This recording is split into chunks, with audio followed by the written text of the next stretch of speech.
Telespettatori di TVM Palermo, di nuovo insieme con Penalty, tutto il calcio di cui il calcio vero non parla mai. La puntata di oggi è un po' particolare perché nella prima mezz'ora lo spazio sarà dedicato al turno infrasettimanale del campionato di Serie D che ieri è sceso in campo, mentre come al solito la seconda parte è dedicata al campionato di promozione ma anche ai 6 gironi del campionato di prima categoria. Pertanto subito il rullo con i risultati, la classifica e tante immagini del turno di Serie D giocato ieri.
Buon pomeriggio amici sportivi collegati dal Saraceno di Ravanusa Licata Canicattì. Il cross ancora di prima sul secondo palo, c'è Petrucci tutto solo, palla in mezzo, il gol. Il Canicattì va in vantaggio con Giancotti, difesa del Licata completamente assente, il rotulo in posizione regolare Minacori, attenzione Giannone recupera questa sfera sporca, prova a entrare in aria Giannone, il cross, Minacori, la parata di testa grossa. Licata 0, Canicattì 1 al ottavo minuto, anzi scusate, ha segnato Giancotti. Boniglia che punta Calaiò, entra in area l'argentino, il tiro murato ma ancora Canicattì, cross basso, anticipato all'ultimo istante Catania da Murgia ed è corner. Arriva il cross Raimondi sul secondo palo, dimenticato da tutti. Rotulo, il passaggio per Minacori, posizione regolare, Minacori è l'ultimo a toccare, è stato secondo l'arbitro proprio lui e non c'è nulla perché volevano un calcio di rigore i giocatori del Licata sull'intervento del portiere in uscita. Altro pallone per Sidibè, gioca di prima il Canicattì, posizione di tiro Giancotti, 2-0 del Canicattì e doppietta. Una giocata perfetta del Canicattì, Licata fermo sulle gambe e un tiro sul secondo palo non ha lasciato scampo a Valenti. Saito cerca il fondo, il pallone in mezzo, Minacori, la deviazione in scivolata da parte di Camarà.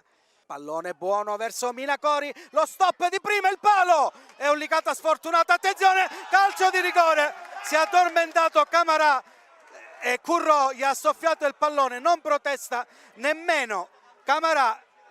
Calogero, Minacori parato, il Licata proprio nemmeno con le mani può segnare forse quest'oggi. Pallone lungo, Saito prende posizione, Saito entra in aria, Saito la finta, palla sul sinistro, il pallone ancora bloccato da Testa Grossa. In mezzo sottile di testa Camarà, palla che rimane lì, 3-0 per il Canicattì e il risultato è pesantissimo. Boniglia, tutto buono per il Canicattì con Salvia, c'è Camarà solo in aria, 2 uomini a rimorchio, arriva Caserta che sbaglia, un rigore in movimento. Ancora Francia, palla in mezzo, Minacori, ancora una volta in 2 tempi.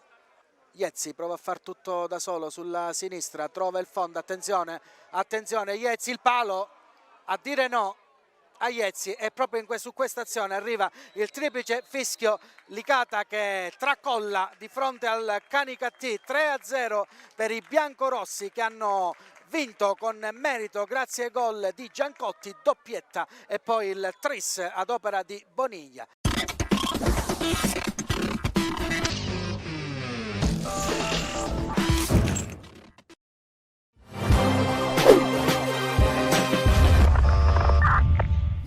Oggi penso che ha dimostrato questa è una squadra che ha 27-28 titolari, una squadra che ha fatto una ottima prestazione perché si è dimostrato che chiunque va in campo sa benissimo quello che deve fare, ormai i meccanismi sono ben chiari, ben impressi nella mente di tutti e quindi vista le due partite ravvicinate e visto la ampia rosa forte di qualità che ho a disposizione, ho preferito fare qualche cambio in vista della prossima e cercare di dividere energie alla squadra per cercare di mettere poi gente che magari che ha fatto meno minuti domenica e riconfermare eventualmente qualcuno a cui mancava il campo da tanto e ha dato dimostrazione oggi di un'ottima prestazione, sia collettiva che nei singoli. Ma la partita di domenica è una partita come tante altre, una partita che da 3 punti, è una partita dove andiamo in trasferta contro una squadra forte, una squadra che sta dimostrando in lungo e largo il suo valore e noi andremo lì con le nostre certezze di quello che abbiamo fatto fino adesso, di quello che siamo, con la consapevolezza della nostra forza, non perdendo mai il nostro DNA, che è quello dell'umiltà, quello di andare a lottare con ferocia su ogni pallone, di essere attenti, ordinati in fase di non possesso e di cercare poi le nostre giocate quando abbiamo la palla, cercando di sottolineare quanto più è possibile in percentuale le qualità dei nostri giocatori. Quindi è una partita sicuramente di cartello, si incontra la prima contro la terza, però non penso che sia una partita, almeno per noi, che possa essere da spartiacque.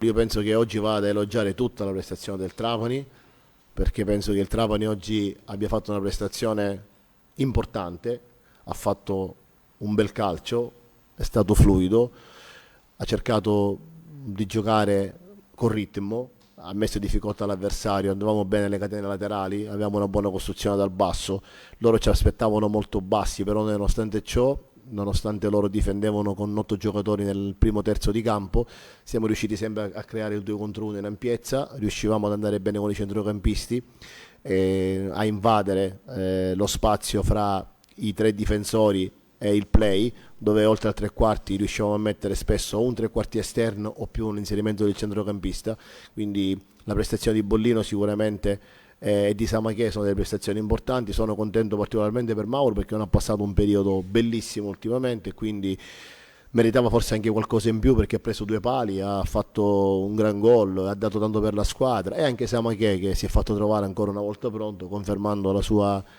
media, un grande rapporto per minuti giocati e gol fatti, uno dei migliori della Serie D. Quindi la cosa che a me mi fa stare sereno è che questa squadra, nel momento in cui i giocatori vengono chiamati in causa, fanno veramente il loro dovere in una maniera importante e professionale, ma non parlo sotto il profilo della prestazione, della qualità della prestazione, ma soprattutto, come ho detto in conferenza pre-partita, la cosa che è importante è l'atteggiamento, non deve perdere mai la squadra, perché con quell'atteggiamento, con quella voglia, con quella ferocia i risultati devono arrivare obbligatoriamente. Poi sulla prestazione c'è quando come oggi l'abbiamo fatta bene bene per 70-75 minuti, c'è quando altre volte non l'abbiamo fatta benissimo, però penso che anche sotto il profilo del gioco questa è una squadra che ultimamente penso che è sotto gli occhi di tutti, che sta crescendo vistosamente giorno partita dopo partita.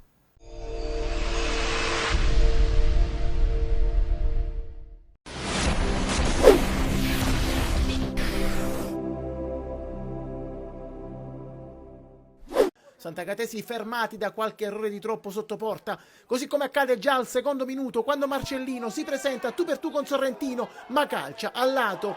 Al quarto minuto ci prova Squillaci dal limite, il suo esterno sinistro sfiora il palo. Al nono ancora il capitano che da sinistra serve per Marcellino, di testa in aria piccola, la schiacciata è debole, Sorrentino controlla in 2 tempi. La foga agonistica dei Sant'Agatesi non scardina la compattezza dell'Acragas, ma al 30° per i padroni di casa il gol sembra fatto. Stavolta è Alagna che si presenta lanciato a tu per tu con Sorrentino, ma alza troppo la mira. Al 37° Squillaci innesca ancora Alagna che non controlla bene da buona posizione. Poi al 38° l'unico squillo ospite di Puglisi che da fuori calcia alto. Al 17° ci prova Falla di testa ma senza inquadrare la porta. Al 18° il neoentrato Saverino serve una palla d'oro ad Alagna che si gira ma calcia debolmente. Azione che si ripete pressoché identica 2 minuti più tardi, ma questa volta sul tiro a botta sicura di Alagna e Rechicchi a salvare sulla linea. Al 22esimo ancora Saverino che ci prova in solitaria, ma il suo fendente dal limite termina al lato. L'assedio dei Sant'Agatesi nel finale produce poco, se non una girata pericolosissima dal limite di Mincica che al 36esimo sfiora il palo. Gli ospiti pungono invece in ripartenza e in pieno recupero Di Mauro si presenta in area piccola trovando l'opposizione tempestiva di Iovino che evita la beffa clamorosa. Il derby siciliano tra Sant'Agata e Akragas finisce dunque senza reti con le due squadre che si dividono la posta in palio.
Gli azzurri conquistano la 16ª vittoria e restano in seconda posizione ad un punto dalla capolista Trapani, che ha battuto 3-1 in casa il Castrovillari. Match dominato dai padroni di casa, che al terzo sciupano una buona occasione con Russotto in campo dall'inizio. Il suo sinistro da 2 passi su cross di Sarao termina alto. La formazione locale in maglia bianca attacca in forze cercando spazi in avanti, ma andando spesso a sbattere sull'organizzata difesa avversaria. Alla mezz'ora ci prova ancora Russotto su assist di Zampa, ma il portiere dolente para. Il gol arriva al 35esimo, splendida azione sull'asse Aliperta-Alma, con quest'ultimo che mette il pallone in mezzo per Russotto. Il suo tiro a botta sicura viene respinto da Dolente, che poi frana sul giocatore del Siracusa. Rigore netto trasformato da Sarao al primo centro con gli Aretusei. La formazione di Cacciola continua ad attaccare e al 42esimo raddoppia. Aliperta scodella in mezzo su punizione per la testa di Sena che sul secondo palo realizza la rete del 2-0 con la quale si chiude il primo tempo. Il secondo offre davvero poche emozioni. Al primo minuto Zampa tira da fuori aria ma Dolenti si distende e respinge. Al fischio finale applausi per i giocatori di casa ma anche per quelli ospiti, protagonisti di una buona prestazione. Per quello che è stata l'espressione di calcio abbiamo fatto secondo me un buon primo tempo, abbiamo ripetutamente provato a fare gol, poi l'abbiamo sbloccata su 2 calci da fermo, ma comunque anche prima avevamo avuto delle buone occasioni. Poi il secondo tempo penso che sia anche giusto iniziare a gestire le partite non abbassandoci magari troppo, perché tra l'altro giocando domenica, mercoledì e domenica le energie sia mentali che fisiche bisogna gestirle, perciò la squadra di secondo tempo ha dimostrato grandissima maturità e ha gestito la partita senza rischiare niente. Le 3 partite restanti nel mese di gennaio, ma noi come al solito andiamo partita dopo partita, finale dopo finale. Quella più imminente, quella più delicata è quella di domenica prossima a Barcellona, un campo difficile, un campo dove sicuramente ci aspetterà un avversario che avrà bisogno di punti. Noi non possiamo minimamente abbassare la concentrazione, la voglia e la determinazione. Per noi sarà un'altra finale, un'altra partita dove dobbiamo cercare in tutti i modi di ottenere un risultato importante.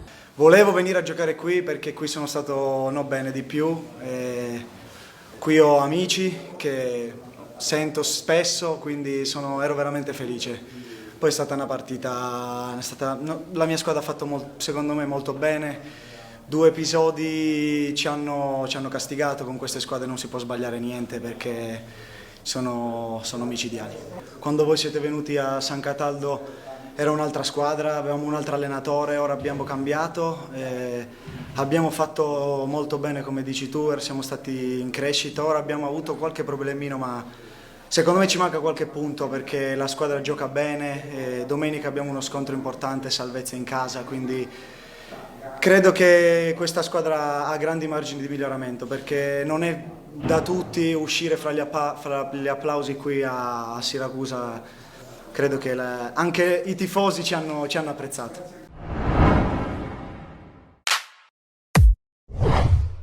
Con le immagini del turno infrasettimanale che si è giocato ieri del campionato di Serie D, chiudiamo la prima parte della nostra trasmissione, ci fermiamo, spazio alla pubblicità, poi nella seconda parte parleremo di promozione e di prima categoria. A tra poco!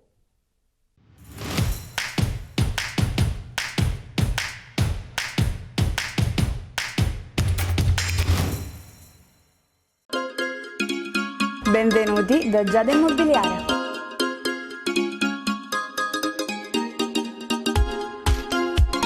La professionalità come punto di partenza, la qualità dei servizi come riferimento essenziale. Tutto questo è Giada Immobiliare di Giuseppe D'Antoni.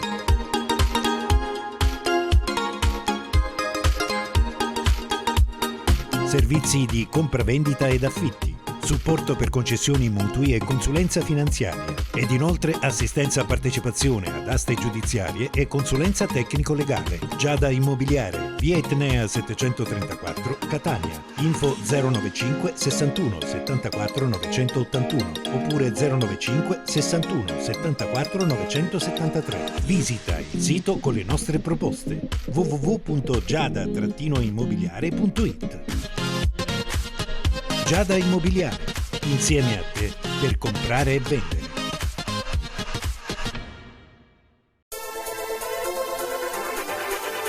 La tecnologia e la competenza al vostro servizio. Energy Clima, Technology for Life. Il riscaldamento ed il condizionamento non sono più un problema.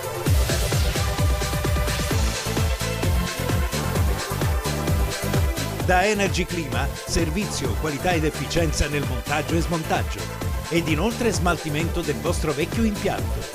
Energy Clima, soluzioni uniche per il riscaldamento solare e fotovoltaico. Da Energy Clima, le marche più prestigiose del settore.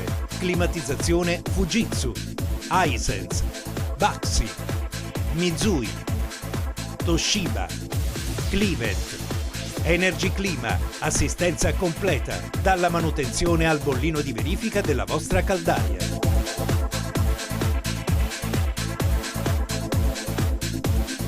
pagamenti con rateizzazione agevolata ed inoltre detrazione fiscale tramite pratica Enea. Energy Clima. Visitate il nostro punto vendita a San Giovanni La Punta in via Montello 7/A. Infoline 095 80 37 031. Energy Clima. Technology for Life.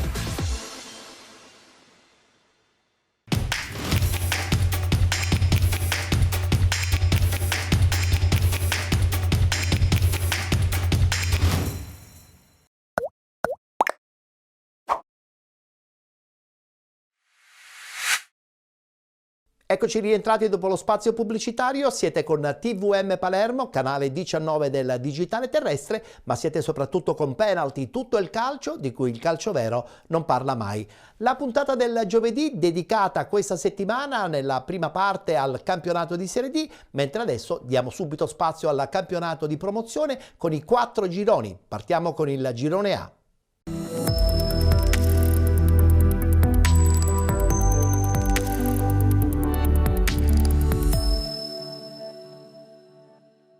Si è giocata la seconda giornata di ritorno, subito il tabellino dei risultati. Cus Palermo batte Alba Alcamo 1928 3-0. Bagheria Calcio batte Città di San Vito Lo Capo 3-2. San Giorgio Piana batte Empedoclina 1-0. Partini Caudace batte Giardinellese 2-0. Gemini Calcio batte Icarense 1-0. Camarat batte Marsala 1-0 ed infine Parmonval batte Casteltermini 5-2. Conferma in testa per quanto riguarda questo girone A del campionato di promozione per il San Giorgio Piana, al primo posto con 34 punti. 29 punti per il Città di San Vito Lo Capo, con 28 Bagheria Calcio 1919, 26 punti per Cus Palermo e Parmonval, 25 per il Gemini Calcio, con 24 il Marsala, con 21 punti il Camarat, 20 punti per Alba Alcamo 1928. Con 19 punti il Partini Caudace, 18 punti per il Casteltermini, 12 punti per l'Empedoclina, con 8 la Giardinellese, chiude la classifica con 0 punti l'Iccarense.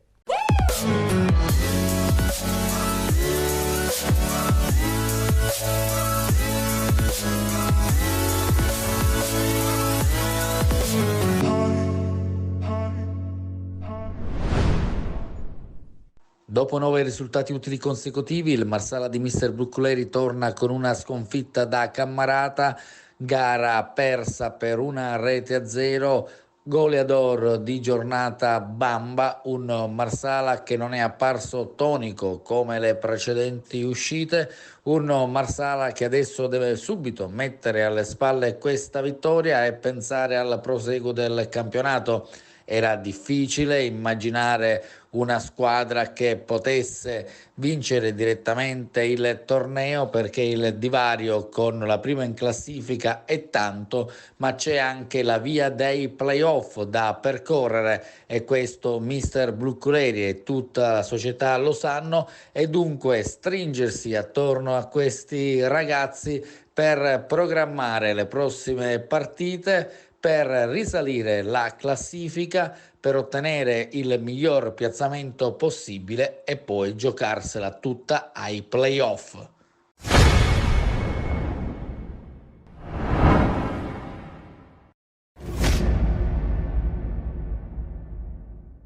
Vittoria importantissima per il Rosmarino, attualmente primo in classifica nel girone B del campionato di promozione. Guardiamo i risultati delle partite che si sono disputate domenica.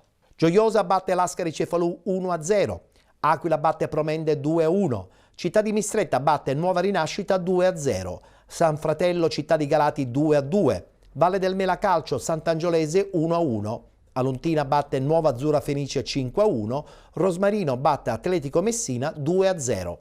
Vittoria del Rosmarino che permette alla squadra messinese di rimanere in testa nel girone B. Guardiamo la classifica. Rosmarino 33 punti con 32 punti Gioiosa, 30 punti Città di Mistretta, 26 punti Aquila, 24 punti per il Città di Galati con 22 Nuova Rinascita, 20 punti Valle del Mela Calcio con 19 Lascari Cefalù, 18 punti per l'Aluntina con 16 Promende Calcio, 15 punti Sant'Angiolese e San Fratello, 14 Atletico Messina, chiude la classifica la Nuova Azzurra Fenice con 8 punti.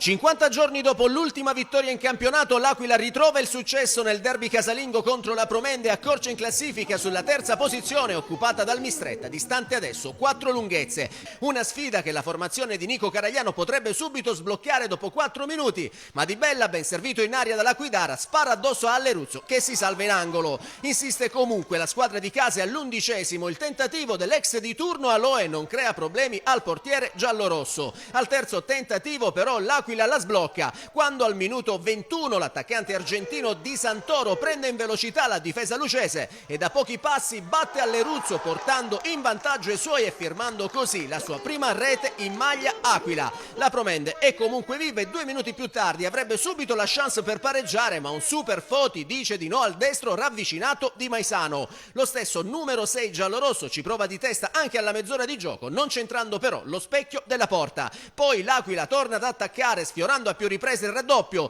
prima con Di Santoro, il cui destro è respinto in uscita da Alleruzzo, subito dopo con Ferrara che da pochi passi calcia a colpo sicuro, ma Alleruzzo risponde ancora presente, quindi il solito Ferrara ben servito da Lopresti trova l'ennesimo intervento decisivo dell'estremo giallorosso e infine la conclusione a giro di Lopresti si perde alta non di molto. Nel finale di frazione però è la Promende a cercare la via del pareggio, ma la botta di Mendolia al 39° si perde sul fondo, mentre il diagonale di Caliri 3 minuti più tardi è messo in angolo da Foti. Nella ripresa, dopo la decisiva parata di Foti in apertura sul colpo di testa ravvicinato di Michalizzi, l'Aquila riprende a macinare azioni e così, dopo la girata acrobatica di Lopresti smanacciata da un super Alleruzzo, i bafiesi firmano il raddoppio al minuto 61 quando Ferrara, al termine di un'azione manovrata, supera Alleruzzo da distanza ravvicinata, facendo così Aquila 2, Promende 0 e per il classe 2006 biancorosso, che corona al meglio la sua prestazione, si tratta della seconda rete in campionato.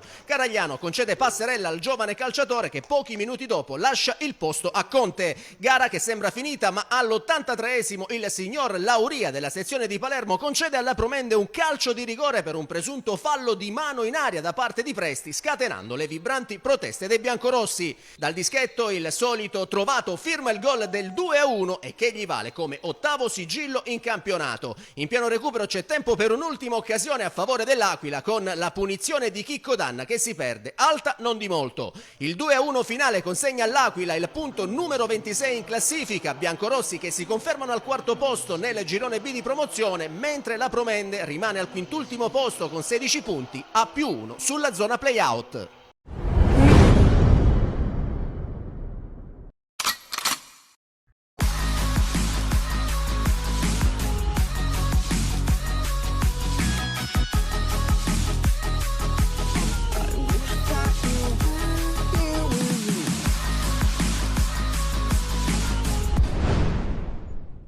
Padroni di casa all'esordio interno nel nuovo anno e con un monito ben preciso, no al razzismo, come si evince dalle t-shirt di inizio gara. Prima frazione avara di emozioni con Ventura che ci prova dalla destra con un tiro cross che per poco non inganna Rubbio. Dalla parte opposta Balde, ben servito da Ricciardello, calcia alle stelle il primo pallone giocabile. L'occasione del vantaggio capita al 24° al classe 2006 Cacciagui, ma fiducia con un prodigio gli nega la gioia del vantaggio. Match che non si sblocca nemmeno al 27° quando Portera calcia a rete senza impensierire l'estremo gioiosano. Ripresa che si apre con Cacciagui che apparecchia per Ricciardello, ma il 15 di casa non sfrutta al meglio il servizio calciando fuori. Sale in cattedra la squadra madonita e comincia a creare pericoli nell'area gioiosana. Ci prova Mocciaro, ma Rubbio in 2 tempi disinnesca la minaccia. 3 minuti più tardi Zangara si libera al tiro, ma ancora una volta Rubbio risponde presente. Ancora Mocciaro in ripartenza per ben 2 volte tenta la via della rete senza fortuna. Uomini di Silvestri che rischiano grosso al 70° quando una leggerezza di Rubbio consente a Fazio di calciare, ma il numero 1 di casa ritrova la posizione e si salva dalla disattenzione precedente. Al 72° il Gioiosa prova a smorzare l'assedio cefaludese e ci vuole un altro super intervento in corner di fiducia ad evitare il tiro a botta sicura di Zurka. squadre che si allungano con conseguenti ribaltamenti di fronte. Mocero ancora in ripartenza, ma stavolta incrocia poco e male e Rubio riesce a far sua la sfera. Minuto 83 e l'Ascari Cefalù vicinissimo al vantaggio. Azione ben articolata con Zangara che di testa in aria incredibilmente fallisce il bersaglio su ottima assistenza di Portera. Il risultato ad occhiali sembra più di un'ipotesi, ma allo scoccare del 90° Balde viene atterrato in aria da Abate e per il direttore di gara Aretuseo non ci sono dubbi. Penalty e secondo giallo per il 5 ospite e conseguente rientro anticipato negli spogliatoi per il classe 2004. Freddo e glaciale il 9 di casa, batte fiducia regalando una gioia indescrivibile e a questo punto inaspettata a tutto l'ambiente granata. Nei restanti minuti di extra time il gioiosa Schuper raddoppio con Zurka che su assistenza di Balde non inquadra lo specchio con un tiro sbilenco. Alla fine del recupero 3 punti pesanti che proiettano in vetta i granata del presidente Cultrona in attesa della gara della Rosmarino. Ritorno amaro per mister Grimaudo che può essere soddisfatto della prova dei suoi ragazzi, ma nel contempo se non si azzannano le gare il rischio sconfitta è dietro l'angolo, come certificato alla fine del match dell'Enzo Vasi.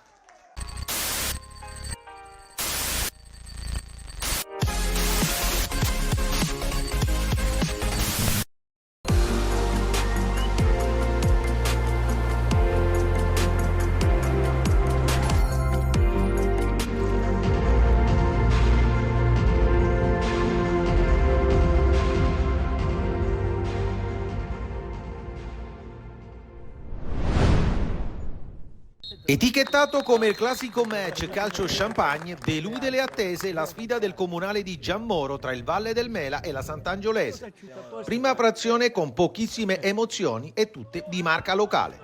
Passano 120 secondi e doppia occasione per i ragazzi di Giunta, ma né Rasà prima, bravo il numero 1 ad opporsi, né tantomeno Scattareggia dopo superano Puzzo. Numero 9 di casa che al 20° si gira in aria ma non trova lo specchio della porta. Insistono i padroni di casa e al 35° Arena dalla sinistra si accentra, lascia partire il tiro e ci vuole un super intervento di Puzzo a blindare la porta dei biancoazzurri concedendo solo il tiro dalla bandierina. Ripresa che recita lo stesso spartito, specie nella prima parte, gioco spezzettato e poche azioni degne di nota. Superata l'ora di gioco ci prova Scattareggia ma il suo tiro viene bloccato da Puzzo in 2 tempi con un po' di apprensione. La Sant'Angiolese prova ad uscire dalla propria metà campo e alla prima occasione beffa i padroni di casa. Angolo di Mastriani al minuto 71, di testa svetta Galli che gonfia la rete di Scibilia fino ad allora inoperoso e stappa il match del comunale.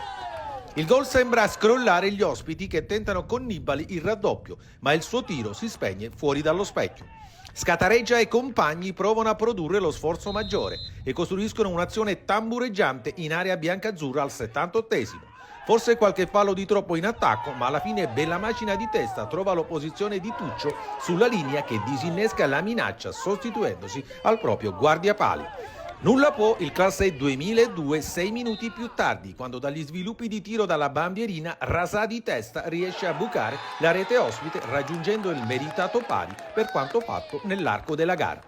In pieno extra time 2 occasioni, una per parte che non mutano il risultato di Giammoro. Nella prima Mastriani appoggia in aria per Tuccio, ma la sua conclusione non inquadra lo specchio della porta. Al 95° timide proteste dei locali per un possibile penalty ancora una volta non certificato dalla giacchetta gialla per un presunto fallo di Pintaudi sul neo entrato D'Amico. Fischio finale e quarto pari consecutivo in casa per i ragazzi del presidente Fiocco che alimentano la propria classifica e proveranno a sfruttare settimana prossima il secondo turno consecutivo in casa contro la vice capolista Gioiosa. Pari prezioso in esterno il secondo stagionale per i ragazzi di Ioppolo che rimangono impantanati nella palude della classifica, ma avendo rimpinguato la rosa, Pintaudi e compagni hanno tutte le carte in regola per raggiungere l'obiettivo salvezza quanto prima.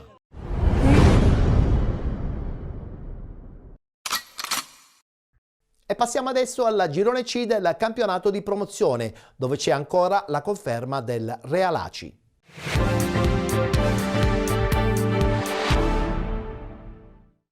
Anche qui si è giocata la seconda giornata di ritorno, questi risultati. Real Aci batte Santa Domenica Vittoria 4-3. Aci Galatea batte Real Suttano 1-0. Nicosia Sant'Alessio 1-1. Villarosa batte RSC Riposto 2-0. Belpasso FC 2014 batte Caggi 2-1. Città di Aci Sant'Antonio batte Città di Aci Catena 1-0. Valdinisi Calcio batte Città di Calatabbiano 9-2.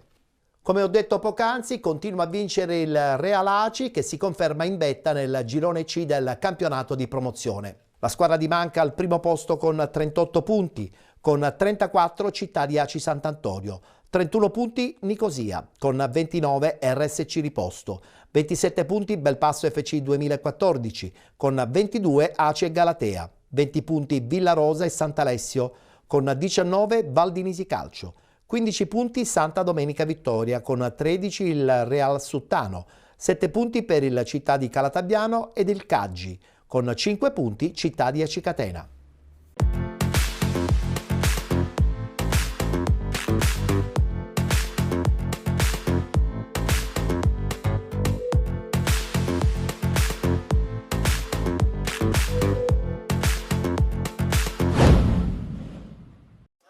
Trasferta amara per la Russo Sebastiano Calcio che esce sconfitta dal comunale di Calascibetta.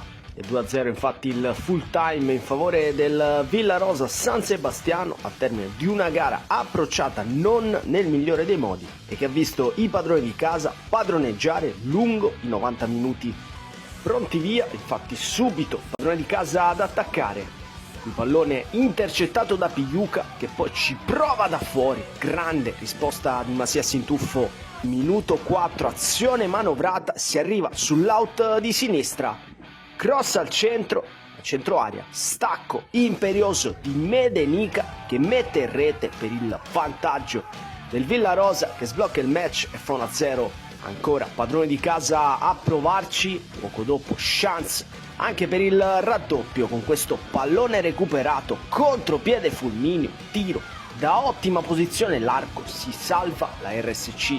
Ostesi che rispondono qualche minuto più avanti con Borzi che entra dentro il campo, sfera tra i piedi di Tornitore, botta violenta da Bascio, attento, non si lascia sorprendere. Davanti ancora RSC, ancora Tornitore che sgasa sulla destra, finta sul difensore, poi sinistro sul primo palo, sempre da Bascio a chiudere. Prima frazione che termina col vantaggio Villarosa, ma nella ripresa è molle. La reazione della Russo Calcio, break in mezzo su Patanè, Pigliuca recupera la sfera, uno sguardo a Masias fuori dai pali, lob da metà campo che sorprende il portiere ripostese ed è 2-0.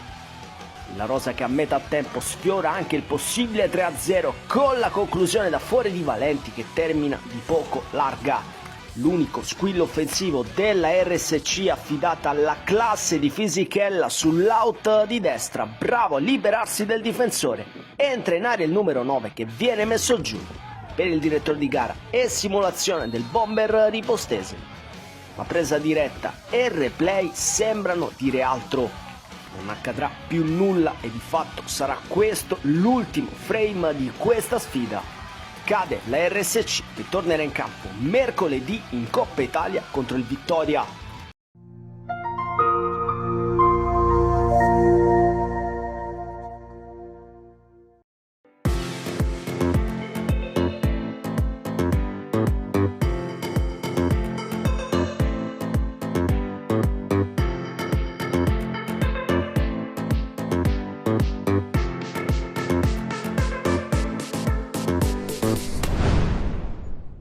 Trasferta in quel di Randazzo per i Real Aci. I Granata fanno visita a Santa Domenica Vittoria, squadra reduce da 2 vittorie consecutive, fra cui un netto 4-0 in casa della città di Cicatena e molto insidiosa per lo strapotere fisico dei suoi attaccanti. Arbitro il signor Fabrizio Narcisi della sezione di Agrigento. Inizio di partita prepotente dei padroni di casa, rimessa di Lombardo per Bidondo all'interno dell'area, il cross sul secondo palo, persa a culo di testa, Salvato Marchio e poi Buallegue blocca. Martelli serve Bidondo che si muove sulla sinistra, si sovrappone di nuovo Martelli. Il traversone per Rebagliati, la torre per Sacculo col mancino, porta subito in vantaggio il Santa Domenica Vittoria dopo soli 8 minuti. padroni di casa già in vantaggio. 24esimo, punizione affidata a Paolino nel cerchio di centrocampo, va in profondità, esce Buallegua, anticipato da Rebagliati che di testa infila per la seconda volta la porta del Real Aci. È già 2-0 per il Santa Domenica Vittoria. Ultimi secondi del primo tempo, Sardo vede De Emanuele, grande palla di De Emanuele in profondità per Carbonaro che cade in aria. E calcio di rigore per i Real Aci. Fallo di Paolino. Rigore per i Real Aci. Dal dischetto va Carbonaro. Parte Carbonaro che spiazza il portiere e rimette in gioco il Real Aci che accorcia le distanze. Primo corner del secondo tempo. Lo batte De Emanuele che va sul primo palo per De Leonardis. Colpo di testa fuori. Marino all'indietro da Foti che spara via. Poi Paolino di prima intenzione verso Rebagliati, posizione regolare, Rebagliati il destro, palo. E poi Sardo si salva il Real Aci. Dopo l'incredibile pericolo corso il Real Aci riparte alla caccia del pareggio. De Leonardis di testa lascia scorrere Lombardo che si ferma in anticipo. De Leonardis ci crede, tiene il pallone in campo, parte sulla destra, serve De Emanuele, lo stop, la conclusione, Luca De Emanuele. Il Real Aci completa la rimonta da 2-0 a 2-2. Non segnava dalla quarta giornata contro il Valdinisi il numero 10 Granata. Bidondo difende palla dall'attacco di Tomarchio, riesce a girarla, Spitaleri prolunga, sponda di Saccullo, poi Martelli di prima intenzione per Rebagliati di testa, prova ad autolanciarsi, lo copre Marino. Marino poi rischia tantissimo, Rebagliati per Spitaleri.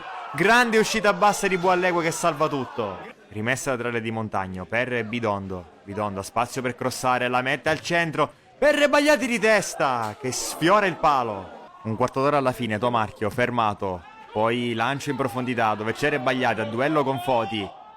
Rebagliati vince il contrasto, poi passa anche su Sardo e cade in aria, calcio di rigore per il Santa Domenica Vittoria. Ed è anche doppia ammonizione per Sebi Sardo che lascia il Real Aci in 10. Dal dischetto va Saccullo che spiazza Buallegue e riporta in vantaggio i suoi. 3-2 Santa Domenica Vittoria. Santa Domenica Vittoria che sembra in controllo. Saccullo per buon tempo, poi errore, recupera De Emanuele. De Emanuele, grande palla per Carbonaro, posizione regolare, entra in area Carbonaro, tu per tu, Carbonaro col destro. Riagguanta ancora la partita Nino Carbonaro. 3-3 a 5 minuti dalla fine. Reale che va anche alla caccia dei 3 punti. Mongelli, il traversone per Carbonaro di testa, fuori di pochissimo. Assalto finale nel recupero degli accesi, rimessa di Cerra per Mongelli, prova a girarsi, Murato, poi Spitaleri, stavolta lo mura Mongelli, poi Foti al limite dell'area, si va da De Emanuele. Minuti vibranti, De Emanuele al centro per De Leonardis, rispinge ancora Spitaleri, Foti recupera palla, De Emanuele al limite dell'area. Il pallone schizza in aria per Carbonaro, a tu per tu col portiere, salta Zerbo, Nino Carbonaro, ancora lui, un'altra tripletta dopo quella a Nicosia, sempre decisivo, una sentenza sotto porta, 18 in campionato in 14 partite, il Real Aci passa in vantaggio a pochi secondi dallo scadere. Una vittoria a dir poco rocambolesca quella del Real Aci su un grande Santa Domenica Vittoria che ha venduto cara alla pelle fino all'ultimo secondo, 3 punti arrivati con qualche errore difensivo di troppo. Ma ancora una volta i realini hanno dimostrato cuore, orgoglio e tributi per pareggiare e poi ribaltare una partita che sembrava praticamente persa. Un successo che dà alla squadra di Marcello Manca una grande iniezione di fiducia in vista della sfida di altissima classifica di settimana prossima. I Granate infatti affronteranno il Città di Sant'Antonio, una delle contendenti alla vittoria finale del campionato, in una sfida che si prospetta davvero molto interessante ed emozionante.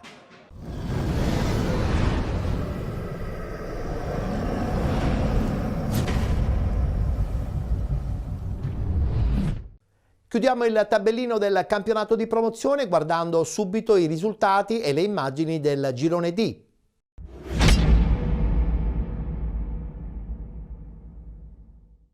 Seconda giornata di ritorno, questi risultati di domenica. Città di Avola batte Mister Bianco Calcio 1-0, Pro Ragusa Frigentini 0-0. Megara 1908 batte Città di Canicattini 2-0, Villaggio Sant'Agata batte Mascalucia San Pio X 3-0, Priolo Gargallo batte Vizzini 1-0, SC Palazzolo Vittoria 2-2 ed infine Scicli batte Virtus Ispica 2020 2-0. Seppur pareggiando, il Vittoria rimane leader nel girone D del campionato di promozione, questa è la classifica. Vittoria 37 punti, 35 Città di Avola 2020, 33 punti Priolo Gargallo, 29 Vizzini Calcio, 28 punti per il Megara 1908, con 25 SC Palazzolo e Frigentini, 21 punti il Pro Ragusa, con 18 Mister Bianco Calcio, 15 punti per lo Scicli, con 12 il Villaggio Sant'Agata, 8 punti per Città di Canicattini, Mascalucia San Pio X. Chiude la classifica la Virtus Ispica 2020 con 0 punti. Sì, credo che sia stata una vittoria importantissima in un campo difficilissimo e faccio un plauso ai ragazzi perché questa è la partita della rivalsa, perché venivamo da una settimana particolare in cui avevamo assaggiato il gusto amaro della sconfitta in casa, i ragazzi non la meritavano, non la volevano e quindi ho cercato di spiegare loro che avevamo tutti i mezzi per riprendere il nostro cammino al di là dell'intoppo.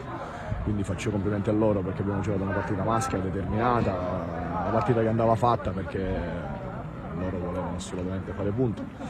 Quindi siamo contenti di riprendere il nostro cammino, i primi punti del girone di ritorno. Come ho detto ai miei ragazzi, dobbiamo cercare ogni partita di trarre il massimo da ogni impegno e oggi l'abbiamo fatto perché la squadra ha meritato, la squadra ha sofferto quando c'era da soffrire, perché un quarto d'ora, 20 minuti della ripresa abbiamo anche saputo soffrire, quindi sono contentissimo di chi si è fatto trovare pronto, ha avuto un'occasione importante e l'ha sfruttata al massimo e quindi sono ancora più felice di poter contare su una rosa di 25 giocatori tutti pronti. Io sarei il primo a voler dare spazio a tutti, ma ce ne sarà l'occasione, ma adesso sono sempre stato tranquillo sulle loro potenzialità e sono contento, è sempre forza Avola.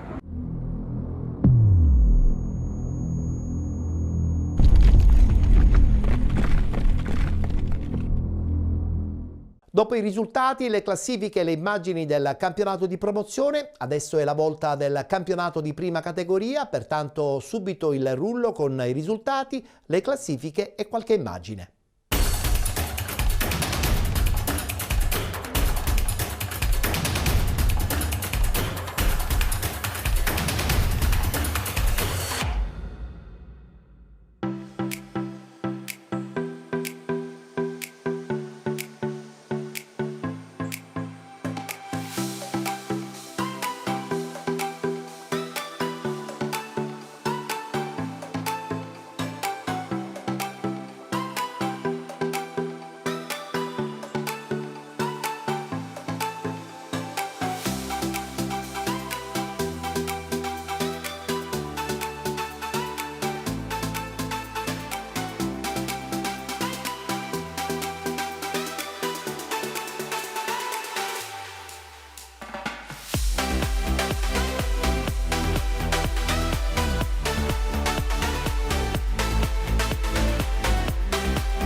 Nella gara dei tanti ex, la capolista Monforte non concede sconti al Melas e con i gol di Sciliberto, Mastroieni e Dama in Anella, la settima vittoria di fila fuori casa su altrettante gare giocate, confermandosi in testa al girone C del campionato di prima categoria. Nonostante la sconfitta, i locali la potrebbero sbloccare dopo pochi minuti, ma l'ex Lisa davanti a Celona spara incredibilmente sul fondo. Poi però il Monforte inizia a spingere provandoci prima con Dama, il cui destro al 9° minuto costringe l'altro ex della gara a trimare Trimarchi agli straordinari, poi con Mastroianni che all'11° da posizione centrale spara alto sulla traversa, quindi al minuto 17 il diagonale di La Spada è deviato in angolo dal portiere, 3 minuti dopo il destro del solito Dama trova ancora la respinta di Trimarchi ed infine sempre Dama al 35° di testa manda sul fondo il cross di Bartuccio. Gli sforzi dei neroverdi però vengono premiati al minuto 38 quando Sciliberto aggancia in aria l'invito di Dall'Oglio e col destro spedisce alle spalle di Trimarchi il pallone che spiana i suoi la strada verso la vittoria,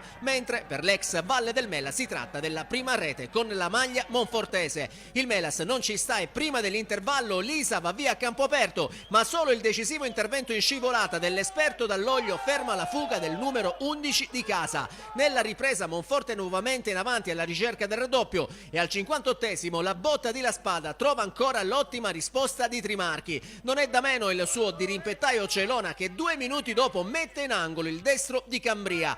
Gara che entra nel vivo e sul capovolgimento di fronte sono gli ospiti a tentare la via della rete con Dama, il cui sinistro è ben controllato da Trimarchi. Al 70° però il Melas avrebbe 2 occasioni per pareggiare, ma prima il neoentrato Tricamo toglie dalla testa di Lisa il cross di Gazzara e poi dal successivo corner D'Amico di testa non c'entra lo specchio della porta. Bersaglio che al minuto 83 trova invece il Monforte quando Mastroianni con una conclusione da posizione defilata fa secco Trimarchi, firmando così il 2-0 per i suoi e che gli vale come quarto sigillo in campionato. Nonostante il passivo, i padroni di casa non si danno per vinti e solo un super intervento di Celona all'86° nega a Lisa la gioia del gol. Quindi nel finale comunque il Monforte a cercare la via della rete e così dopo le conclusioni di Dama al minuto 87 e di Murò un minuto più tardi, i neroverdi calano il tris al 90° grazie alla firma del capocannoniere del torneo Peppe Dama che capitalizza al meglio l'assist di Venuti facendo così Melas 0 Monforte 3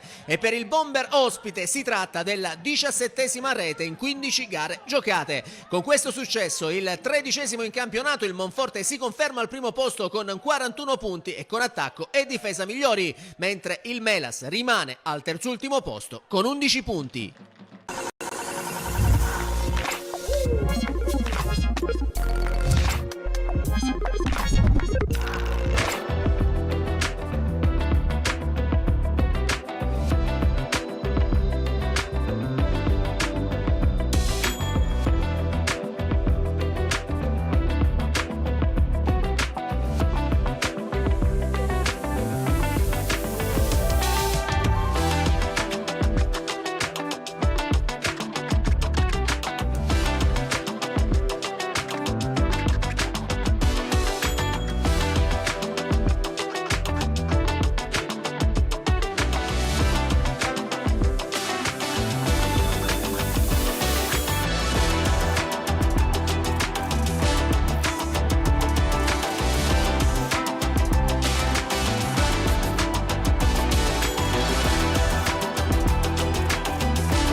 Il derby con il Motta non passerà di certo come una partita di quelle che ci siamo abituati a vedere da parte del Campanarazzo in questa stagione. 0-0, qualche sussulto e una partita bloccata grazie a una condotta di gara ferrea dei biancorossi ospiti che dal Toruccio La Piana portano a casa un punto rilevante in zona salvezza. Dopo la sconfitta per 2-0 di Noto, a proposito la lotta per il primato è ufficialmente a 2 da ieri coinvolge appunto gli ex avversari del Campanarazzo nel primo weekend di gennaio e lo Scordia, i mister bianchesi rimangono saldi in quel quarto posto conquistato con tanto entusiasmo al termine dell'andata. A Noto la sconfitta poteva essere messa in preventivo, forse un po' meno il pari in bianco col Motta, ma vuoi il listone di assenze, Sapienza, Motta e Danilo Fazio, tanto per citare qualche big, ma anche Maugeri, Giuca e Di Bella. Vuoi perché gli avversari in questo girone di ritorno moltiplicheranno gli sforzi per non lasciare punti per strada. Il Motta appunto è stato ieri l'esempio lampante. Alla fine il Campanarazzo si è dovuto accontentare magari pensando già al prossimo impegno esterno di San Gregorio sabato in casa di una squadra in ascesa e anche qui decisa a vendere cara la pelle in ottica salvezza.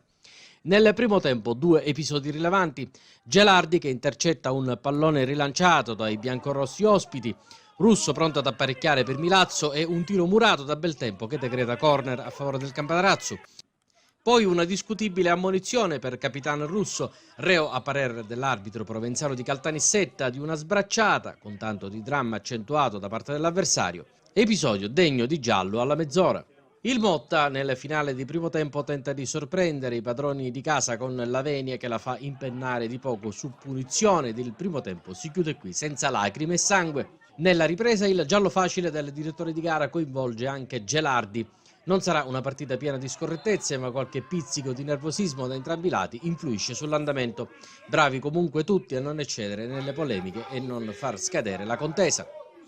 Il Campanarazzo accelera i tempi per vincerla un po' troppo tardi e non ci saranno occasioni vere e proprie se non una, ma intanto Gugliuzzo per D'Arrigo che ha una guardia ipermontata e le luci sotto porta rimangono per lui in off.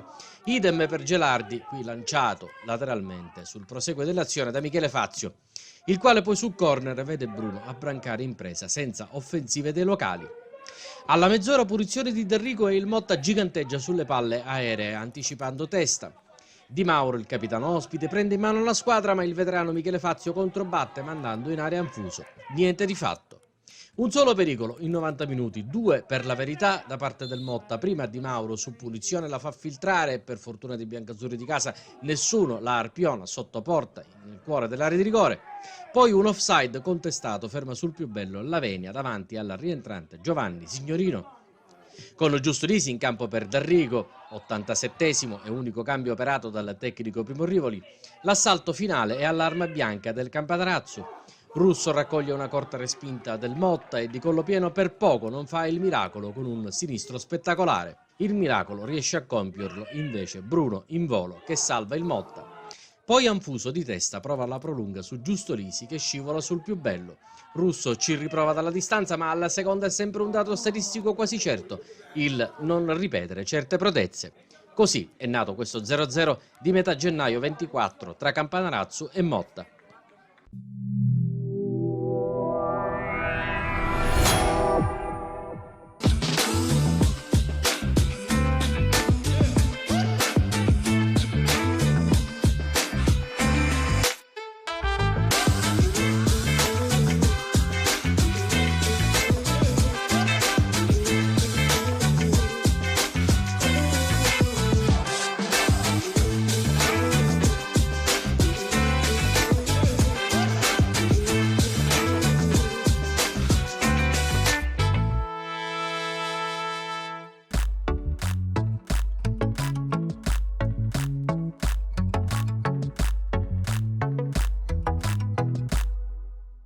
Partita sicuramente di altre categorie, però bisogna essere sportivi, accettare il risultato, ma noi andiamo via da qui molto sereni perché comunque siamo consapevoli che abbiamo dato tutto per cercare di uscire quantomeno indenni da questo campo. Grande rispetto tra le due società, tra le tifoserie, ognuno ha tifato la sua squadra senza mai comunque offendere l'altra e questo è segno di grande maturità da parte delle due tifoserie, ma devo dire anche delle società tra le quali c'è un grandissimo rispetto. Dobbiamo imparare anche ad accettare la sconfitta quando perdi giocandoti la partita in questo modo e penso che per una prima categoria è stata una bella partita. Poi è chiaro che ci sta e secondo me arriva anche nel momento migliore, così uno scossone ci può far bene. La prima cosa che devo dire è che sono partite spettacolari e permettetemi pure di sottolineare di categoria superiore. È uno spettacolo per chi viene a vedere queste partite. Il Serra di Falco a mio modesto parere ha meritato questa volta di vincere perché ha giocato forse meglio, ha preparato meglio la partita e l'Aragona non la conosciamo adesso. L'Aragona è una realtà che conosciamo già da anni, strutturata come società, come staff tecnico, come tutto, quindi sapevamo che era una partita difficilissima, però alla fine è andata bene, ancora il campionato è lungo. Noi cercheremo di andare avanti sia in Coppa che in campionato con molta umiltà, consapevoli che ci sono dei limiti, consapevoli pure che ci sono delle squadre attrezzate e che dobbiamo lottare fino alla fine. Diciamo che non abbiamo assolutamente nessun obiettivo stratosferico, dobbiamo cercare di vivere partita per partita e lottare su tutti i fronti, anche perché il Paese lo merita, questo pubblico meraviglioso lo meritano i ragazzi e permettetemi di dire lo meritano in modo particolare il nostro capitano Rizzo in questo momento e il mister Giordano. Quando tu riesci a portare in prima categoria questo pubblico significa che hai lavorato bene. Poi al di là della partita si sapeva, era una partita difficile per entrambe. Noi onestamente abbiamo fatto la partita che avevamo preparato in settimana, la squadra ha risposto presente, il nostro percorso continua e complimenti anche al collega Ortugno e all'Aragona. Sappiamo che comunque Serra di Falconi, Scemi ed Aragona sono 3 società strutturate bene, però noi ci vogliamo godere il momento e poi da ragionare da partita in partita.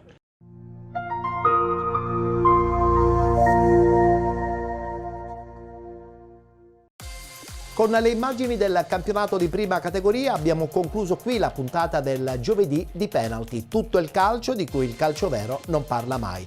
Oggi abbiamo parlato anche del campionato di Serie D perché proprio ieri si è disputata la giornata infrasettimanale. Per quel che ci riguarda ci rivedremo la prossima settimana e vi voglio ricordare che questa puntata è anche visibile attraverso la piattaforma HBB-TV di 7 Gold, canale 15 del digitale terrestre, nonché anche sul canale YouTube Penalty Programma Sportivo e sulla pagina Facebook Penalty. Grazie per essere stati con noi, ci vediamo la prossima settimana.